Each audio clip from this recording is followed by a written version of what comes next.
Doctor Mohammad Yunus আপনাকে আমাদের অনুষ্ঠানে স্বাগত জানাই। আপনাকে আরো জানিয়ে রেখে আমাদের সাথে আমাদের বিএনপির ভারপ্রাপ্ত চেয়ারম্যান জনাব তারেক রহমান আপনাকে আমাদের অনুষ্ঠানে স্বাগত জানাই। ধন্যবাদ। আমাদের শুভেচ্ছা ও কৃতজ্ঞতা জানাবেন। অসংখ্য ধন্যবাদ সবাইকে, শ্রোতাদের সবাইকে সালাম দিচ্ছি। Thank you so much sir. আমি সরাসরি প্রশ্নে চলে আসি যে প্রফেসর ইউনূস আপনি সাধারণত সাক্ষাৎকার দিতে চান না। অনেকে বলে থাকেন দেশি গণমাধ্যমে কথা বলতে আপনি স্বাচ্ছন্দ্য বোধ করেন না। এর কারণ হিসেবে কেউ বলেন আপনি প্রশ্নের মুখোমুখি হতে হয়তো পছন্দ করেন না। আবার কেউ বলেন কিছু না বলেও আপনি যে দুর্যোগের মধ্যে আছেন, বললে না জানি কি হতো। আপনার মন্তব্য একটু শুনতে চাই। কথা শব্দ আমার থেকে না যে আমি আর বিপদের সম্মুখীন হবো। আমি শুধু বিপদ থেকে দূরে থাকার জন্য এটা করছি, কারণ আমি চারদিকে বিপদের মধ্যে আছি। কাজে কথা না বলা এটা একটা নিজেকে রক্ষা করার একটা সুবিধা আর কি। যত কম বলা যায় ততই হয়তো ঝামেলা থেকে বাঁচবো। সম্পূরক প্রশ্ন করতেই হয়, নিজেকে কতটা রক্ষা করতে পারলেন প্রফেসর ইউনূস? পারলাম না তো, এত তো খালি বাড়ছে। এখন তো বড় কঠিন অবস্থার মধ্যে পড়ে গেছে। কিছুদিন আগে হয়তো খবর পেয়েছে এই মাসের মধ্যেই যে 12 তারিখে যে ঘটনা ঘটলো, যে আমাদের অফিসের মধ্যে ঢুকে গেল লোকজন। ঢুকে বললো যে এটা আমরা এখন দখল করলাম, এখান থেকে আমরা চালাবো। এটা কি ধরনের আবদারিকতা! আমরা পুলিশের কাছে গেলাম, বললো যে আমরা এই ব্যাপারে কিছু করতে পারবো না। কাজেই তারাও কিছু, কাজেই সমস্যার পরিমাণ বাড়ছে, কমছে না। সংশোধনের বাচ্চা কমছে না। আমি একটু পিছনে আদালতে আপনার বিরুদ্ধে রায় ঘোষণার পরে আপনি একটা প্রতিক্রিয়া দিয়েছিলেন। সেই প্রতিক্রিয়ায় আপনি বলেছিলেন যে বাংলাদেশের একটি কথায় আপনি এরকম বলেছেন যে বাংলাদেশের প্রতিটি নাগরিককে অন্যায়ের বিরুদ্ধে এবং গণতন্ত্র এবং মানবাধিকারের পক্ষে এক কণ্ঠে কথা বলার আহ্বান জানায়।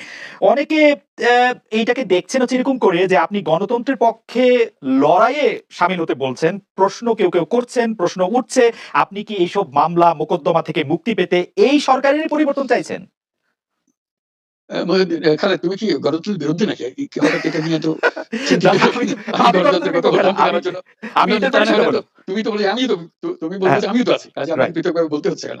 আমি সেটাই বলতেছি, কাজে আমরা কেউ গণতন্ত্রের বিপক্ষে না। সবাইকে স্মরণ করিয়ে দেবো যে আমরা সবাই গণতন্ত্রের পক্ষে, মানবাধিকারের পক্ষে, আমরা ন্যায় নীতির পক্ষে, রুল অফ লর পক্ষে। এগুলো না থাকলে জাতি হিসেবে আমরা টিকে থাকবো না তো। কাজে যখনই মনে হচ্ছে যেগুলো এখন ফরেন ওয়ার্ডস হয়ে গেছে, তাতে মনে হবে যে আমাদের সমাজ হিসেবে আমাদের দায়িত্ববোধ অনেক বেড়ে গেল। এগুলোকে প্রতিষ্ঠিত করা, সোচ্চার করা, মুখ ফুটে বলা, এটা সবাইকে বলতে হবে, মুখ ফুটে বলতে হবে। আমার বিরুদ্ধে অভিযোগ করে আমি বলছি না বলে। আপনি বলছেন না কেন? একবার বলে এখন তোমার প্রশ্নের সম্মুখীন হয়ে গেলাম।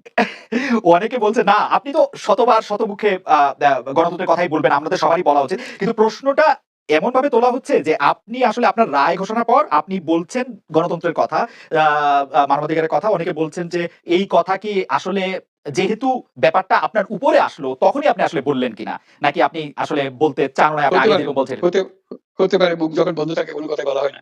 এখন যখন মুখ খোলার সুযোগ হয়েছে, সামনে ক্যামেরা নিয়ে দাঁড়িয়ে আছে, মাইক্রোফোন দিয়ে দাঁড়িয়ে আছে, কথা বলছি, কাজে মনের কথাটা বললাম আরকি। যেটা মনে ছিল বলা হচ্ছিল না, সেটা বললাম। এটা আমার ধারণা এটা সবারই মনের কথা। সেটাকে প্রকাশ করে তারাও চায় যে তারা বলুক। আমি বললে তাদেরও মনে সাহস আসে যে উনি বলছেন এবং আমরাও বলতে পারবো।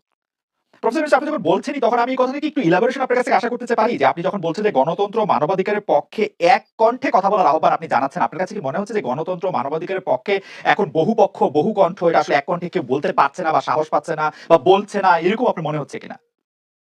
আমার মনে হচ্ছে তাই, কারণ বলতে পারছে না তো, মুখ খুলে সব গণতন্ত্রের কথা বলতে পারছে না। যে সেটা বলা, এক বাক্যে বলা, পরিষ্কার কণ্ঠে বলা, এটা আমাদের সবার দায়িত্ব তো, জাতীয় দায়িত্ব এটা। যে না হলে গণতন্ত্র বলে কিছু থাকবে না আমাদের জন্য। আদৌ গণতন্ত্র বলে কিছু থাকবে না। একটা প্রশ্ন করি যে বর্তমান সরকার আরো স্পেসিফিক ভাবে বললে প্রধানমন্ত্রী শেখ হাসিনা স্পষ্টতই আপনাকে অপছন্দ করেন। অনেক কিছুর জন্য আপনাকে দায়ী করেন, পদ্মা সেতু এবং এই সেই।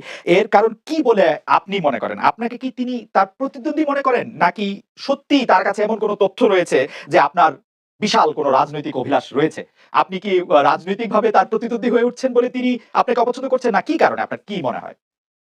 আমার মনে হয় উনি মনে করেন যে আমি দেশের সর্বোচ্চ ডাকু, সন্ত্রাসী, কিংবা আমি অপরাধী, আমি সেরা চোর, এই জাতীয় জিনিস মনে করেন। কাজে সেগুলো ব্যাখ্যা করেন উনি তার মনকে। উনি বলেন যে আমি সুদখোর, আমি ঘুষখোর, আমি সব এমন সব কটু শব্দ ব্যবহার করেন, যাতে মনে হয় যে আমার সম্বন্ধে তার ধারণা খুবই খারাপ।